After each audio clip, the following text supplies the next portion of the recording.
जय माता दी। हर हर महादेव। आप सब जानते हैं कि भाद्र का महीना चल रहा है और आ गई है हरतालिका तीज, जो कि इस पूरे महीने को बहुत ही खास बनाती है। इस बार ये जो हरतालिका तीज है वो सोमवार के दिन पड़ रही है, इसलिए इसका महत्व तो और अधिक हो गया है।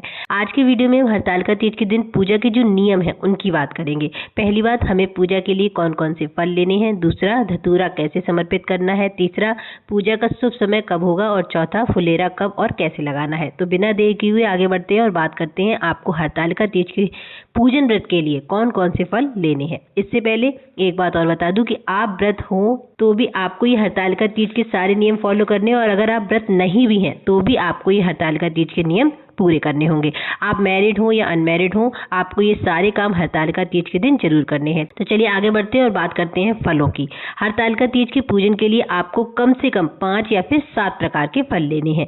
इसमें आप कोई भी फल ले सकते हो, केला ले सकते हो, संतरा ले सकते हो, सेब, अनार, अंगूर, कीवी, जो भी फल आपको लेने हैं वो आप ले सकते हो। लेकिन ये याद रखना कि आप जो 5 या 7 फल लेंगे उनमें से आपको जो 4 फल हैं वो तो ये वाले ले लेने हैं, केला, संतरा, सेब, अनार। आप जो 5वां फल लेंगे या जो 7वां फल लेंगे वो आपको लेना होगा धतूरा, क्योंकि धतूरा भगवान शिव का सबसे प्रिय फल है और धतूरे के बिना भगवान शिव की जो पूजा होती है वो भी अधूरी मानी जाती है। तो आप एक कांटे वाला धतूरा ले लेना।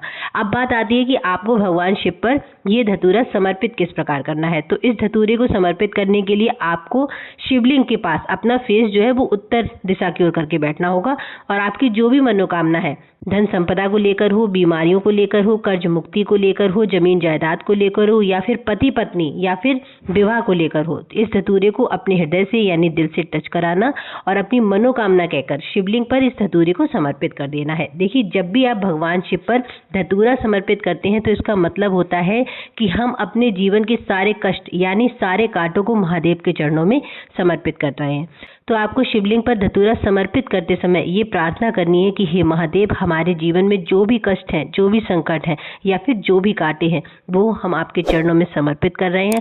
आप इन कष्टों को हमारे जीवन से दूर कर दीजिए। एक बात और ध्यान रखना कि शिवलिंग पर आपको धतूरा इस प्रकार समर्पित करना है कि धतूरे की जो डंडी है वो हो माता अशोक सुंदरी की तरफ और जो कांटे हैं वो रहें आपकी तरफ। आप जानेंगे कि पूजा का शुभ समय क्या है। तो देखिए, हरतालिका तीज के पूजन के लिए सबसे अच्छा समय जो माना जाता है वो माना जाता है प्रदोष काल का समय। और 18 सितंबर यानी सोमवार को हरतालिका तीज के दिन ये समय शुरू हो रहा है शाम 5:30 बजे से और ये समय रहेगा शाम को 6:30 बजे तक। देखिए, प्रदोष काल का समय पता करने का सबसे अच्छा तरीका है आप गूगल पर जाओ और उस पर उस दिन की डेट और ईयर डालकर सनसेट यानी सूर्यास्त का समय पता कर लो। सूर्यास्त का समय पता कर लिया, सूर्यास्त के 30 मिनट पहले और सूर्यास्त के 30 मिनट के बाद का समय जो होता है वो प्रदोष काल होता है। अब जैसे मान लीजिए हरतालिका तीज के दिन यानी 18 सितंबर को जो सूर्यास्त हो रहा है वो हो रहा है 6:01 पर। तो इस दिन हमारा प्रदोष काल क्या होगा? 6:01 से 30 मिनट पहले यानी शाम 5:30 बजे से शाम 6:30 बजे तक प्रदोष काल रहेगा हरतालिका तीज के दिन। ठीक है, पता चल गया प्रदोष काल कैसे पता करते हैं। चलिए आगे बढ़ते हैं और बात करते हैं कि फुलेरा कब और कैसे बनाना है। हरतालिका तीज पर फुलेरा का विशेष महत्व होता है।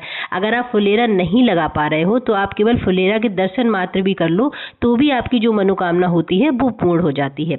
अगर आप व्रत और आप फुलेरा बना रहे हो तो आपने हरतालिका तीज के पूजन के लिए जिस पार्थिव शिवलिंग का निर्माण किया है उस पर ही आपको ये फुलेरा लगाना होगा। और अगर आप व्रत नहीं है और आप फुलेरा लगाना चाहते हैं तो फिर आप किसी भी शिवलिंग के ऊपर इस फुलेरा को लगा सकते हैं। फुलेरा लगाएंगे कैसे? तो देखिए, शिवलिंग के ऊपर जो मटका रखा होता है ना, जिससे पानी बूंद बूंद करके शिवलिंग पर टपकता है, आप जो फुलेरा बनाओगे उसको उसी मटके पर पिरो देना और शिवलिंग के ऊपर लटका देना। तो देखिए, फुलेरा बनाने के लिए आपको क्या क्या लेना होगा। आपको लेनी होगी एक लकड़ी और कम से कम 5 फूलों की माला, और इस लकड़ी को उन 5 फूलों की मालाओं से आपको सजाकर इन मालाओं को लटकाना है, क्योंकि ये जो 5 फूलों की माला होती है वो होती है भगवान शिव की 5 पुत्रियों जया, विशरा, शामिलवारी, दूतली और दीप का प्रतीक।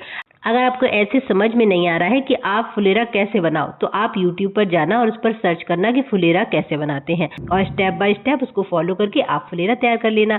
अगर आपने कभी फुलेरा नहीं बनाया है और आप फुलेरा नहीं बना सकते तो आप सिर्फ शिव मंदिर चले जाना, वहाँ पर जो भी फुलेरा शिवलिंग पर समर्पित हो उसके दर्शन करके आ जाना। आपकी जो भी मनोकामना है इस फुलेरा के दर्शन मात्र से ही पूर्ण हो जाएगी। तो आज की वीडियो में इतना ही। अगर आपको वीडियो में बताई गई जानकारी अच्छी लगी हो तो चैनल को सब्सक्राइब जरूर करिएगा, वीडियो को लाइक करिएगा और कमेंट में श्री शिवाय नमस्तुभ्यम जरूर लिखिएगा। हर हर महादेव।